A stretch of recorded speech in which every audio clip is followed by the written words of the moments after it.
We have a different piece of battle music playing at the moment while we fight these guys. It actually reminds me very much of the battle arena music from the Golden Saucer in Final Fantasy VII. Get in there! Now, JRPGs do all tend to only have a few pieces of music for fighting in them, so you get at least one piece for normal fights, another for boss encounters, and then like special one-off fights like the final boss, or some of the more special fights. And despite the fact that you will spend hours fighting and listening to variations on this music, I've only ever been annoyed by the music of one game, and that was Lost Odyssey. I think it was A, because it got stuck in my head so easily, and B, it repeated within itself, and they really didn't have any standout alternate music in that game, which I find quite odd considering it was done by the Final Fantasy musical genius Nobuo Uematsu, whose name I normally avoid saying out loud for obvious reasons. Time! Backslash!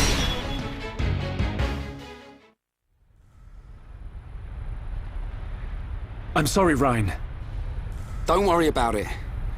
It looked like you were having a nightmare. Really? The Monado is now in your hands. The Monado will grow with you. If you can find the true Monado, the future is yours. The true Monado? Was I dreaming? What's with you? We'd better get a move on.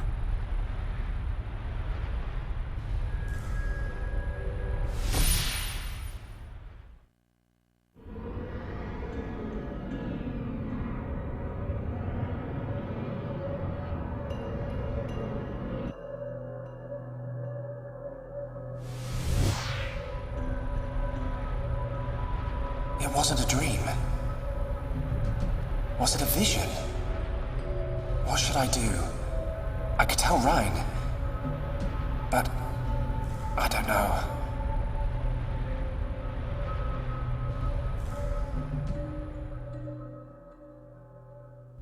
I do really like the way they've done how you come back to Tephra Cave. So we came here before in the beginning. It was very much a tutorial area. It was not as interesting as some of the other stuff we've seen so far, quite a dull cave. And now we've come back to it, and it's opened up so much. It turns out to be huge, it's gorgeous. They've interwoven some really nice ethereal type music with the aesthetics. And there we have just found one of the first items that belonged to the sun that went travelling, trying to reach the head of the Bionis. They're quite nice with the map in this game, and if you do go past a unique item pickup that you need, it shows up on the map as a red exclamation mark.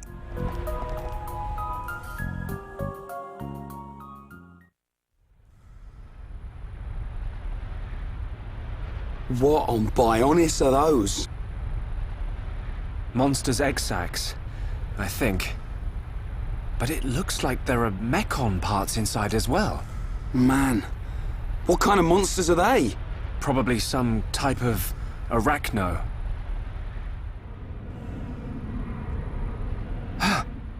Ryan, get back!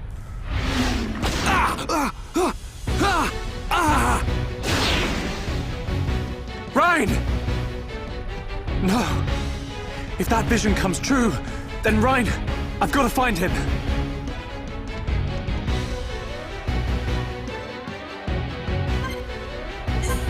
Tephra Caves is one of my favourite areas in the game, with the exception of being full of creepy spiders, because I know it's cliched, loads of people are scared of spiders, blah blah blah, they're tiny, they're more scared of you. They have 8 eyes. You only need 2 for depth perception. What are they using the other 6 for? Right, you can see in 3D with 2 eyes. What can they see about me with 8? Why do they have 8? My theory is they're actually googly eyes they've stuck on themselves to seem more freaky and keep people away from them like me.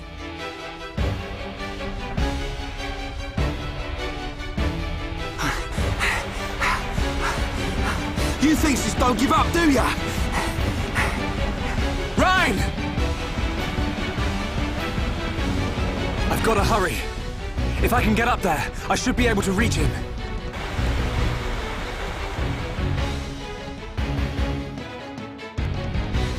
Just in case we haven't actually come across it before, the game gives us a quick, well, walkthrough on how to climb walls, and directs us to this large viney pillar in the middle so we can follow up Ryan, but I'm going to collect some glowies and go up there as slowly as possible, because that would involve running after spiders.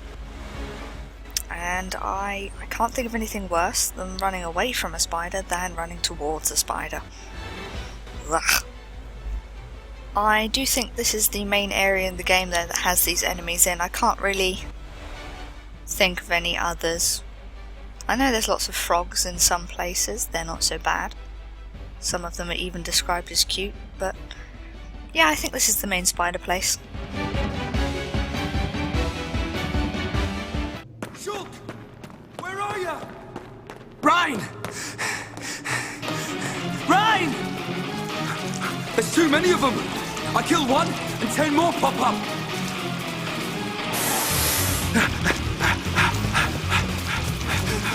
Ryan, no! Not that way!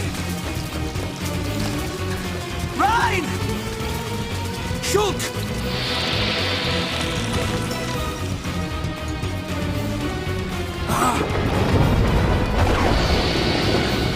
Ryan!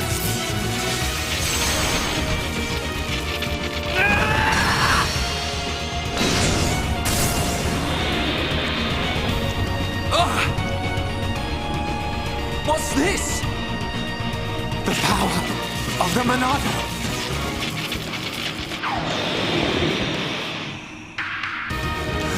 Look out!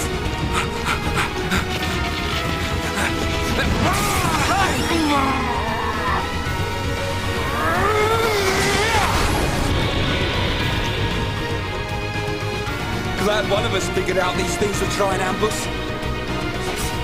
Let's do this, Shulk. Right.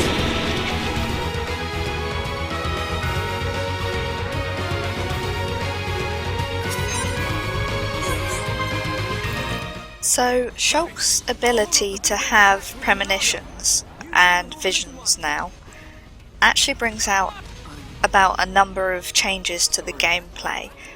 The first of which, as you can see, is we've just had a little vision flash up of an art that the Spider Queen is going to use soon. And a bar appears at the top of the screen telling us a number of things about it, like how much damage it's going to do. It's got a portrait of who it's going to damage, and it has a timer bar showing us when it's going to damage. Now, there's a number of different colours the writing can appear at the top. The shield we just used in the cutscene is the main way of dealing with these attacks, because the ones that we get in visions tend to be big attacks that can be one-hit kills or inflict different statuses. The only type you can use the shield on though are ones that appear in the top banner with white writing and have a Roman numeral next to them indicating what level they are. The shield we have also comes in different levels, and it will only work against arts that, when named in that vision bar, are of an equal or lower level. And that will pretty much mitigate all damage. Now, for the arts that we can't block with that, you can do a number of things. If you manage to grab the aggro of whatever's in the vision,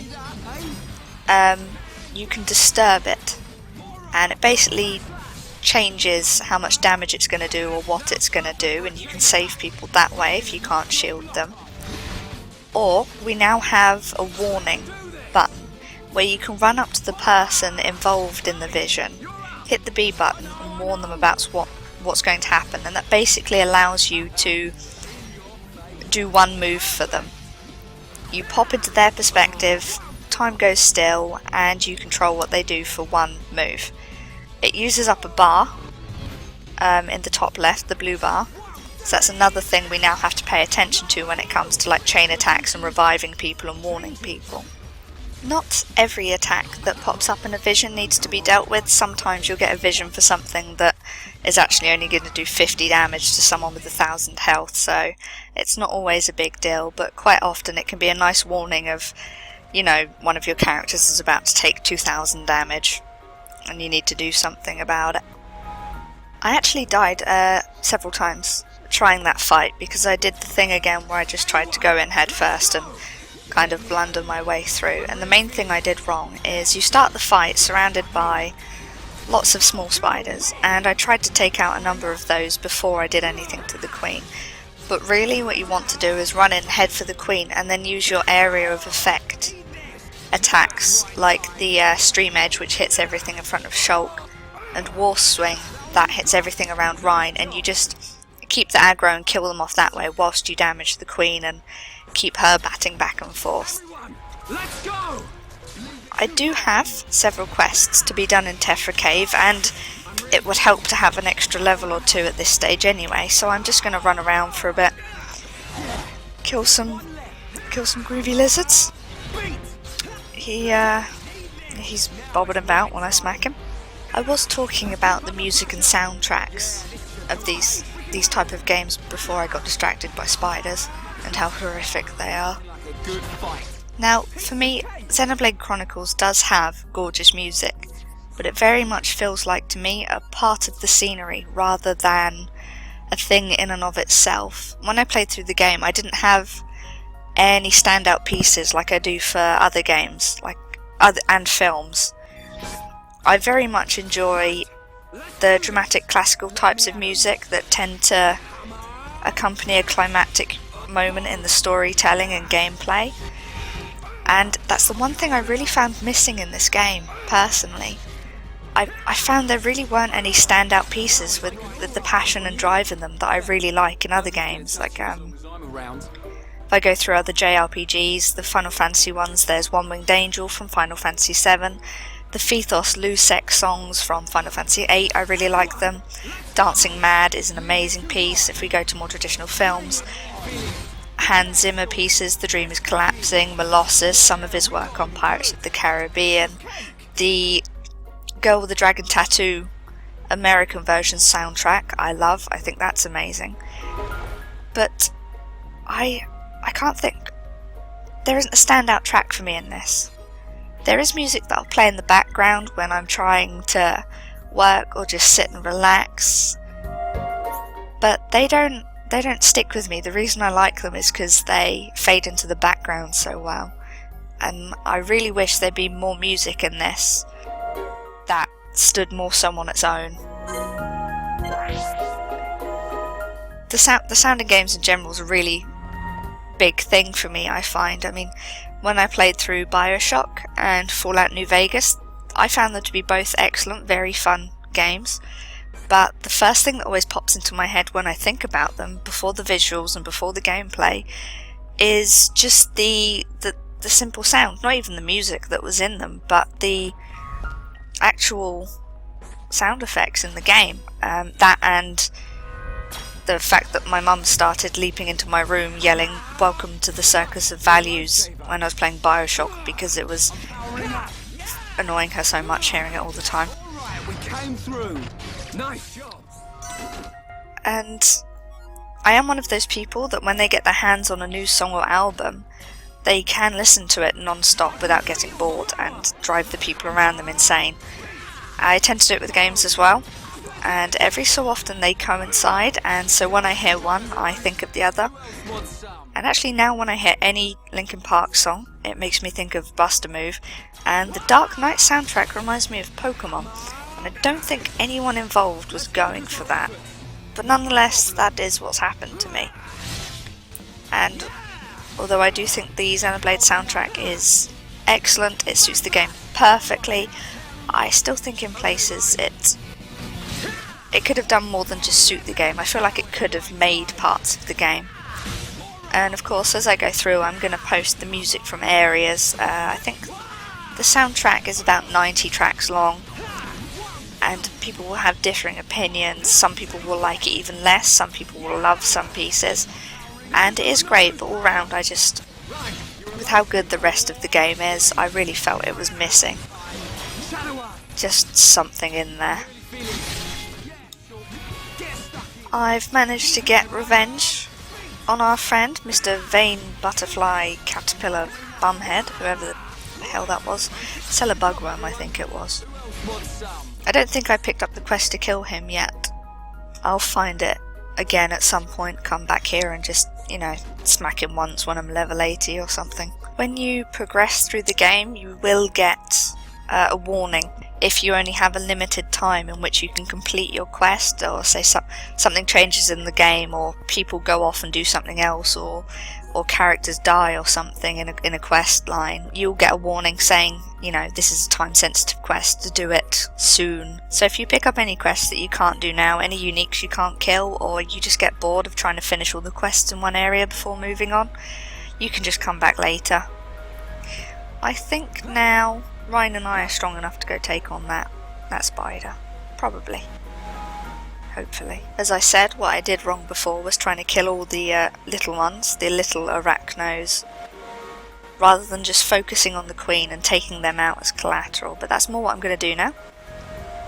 I really hope I don't have to fight this thing more than once. The bonus to dying and then running back to the fight is you start with Ryan next to you rather than already involved and crying like a girl.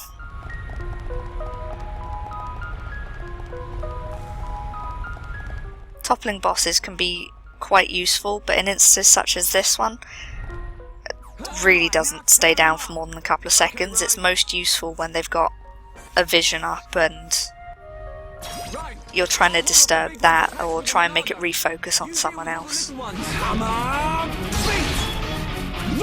Wait!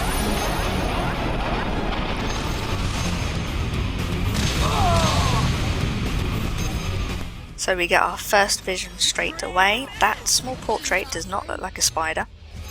That does look like Ryan though. And he can pretty much take that hit. And that's what I meant when I said I'll use my stream edge to hit everything. It'll only do a tiny bit of damage to each one, but it does hit all of them at once.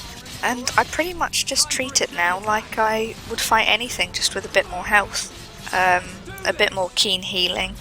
You do need to work out a balance between when you use your heals and how long you'll actually have them available for, because you might want to wait for someone to be low on health before you use a heal, but if someone gets too low on health, you then have to wait for your heal to regenerate, and is that going to be enough, or should you have used it when you had less health missing, and then when you're missing that chunk of health again, your heal's back up so you can stay at higher health, and then sometimes you need to do it the other way around.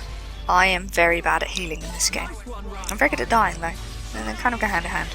I was trying to wait for a good time to explain the tension mechanic, because the game really has been throwing a lot at us, and when you're playing it yourself, obviously you can flick through tutorials at your own speed, and presenting it in an LP is quite different. I have to pace it so that people can watch it rather than stop and read it. But the tension system in the game is Xenoblade Chronicles' equivalent of limit breaks. And if you look at the left on the screen where the characters' portraits are, you've probably noticed that they do actually have different pictures, and occasionally we are all on fire. This is a good thing. There are 5 different stages of tension going from normal to high.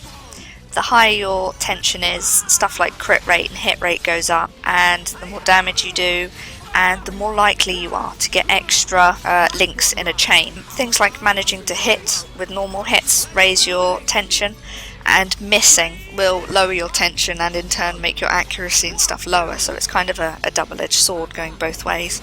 For ages I thought that my characters were on fire and I had to heal them, but no, they're on fire in a good way. Looks like the Monado works on more than just Mechon. I gotta say, that's pretty awesome. Ryan, I just realized something. Huh? The future I see, it isn't set. I think it's more like a warning. A warning? Yeah. A warning about what will happen. What will happen if I don't do anything. Or if I can't do anything. So I can use this power to change the future. And that's exactly what I intend to do. You've got my vote. And if you really can do that, I think Fiora would have liked it too. Yeah. Right, let's get moving. We're nearly at the Bionis knee.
Wow. No matter how many times I see this, I never get used to it.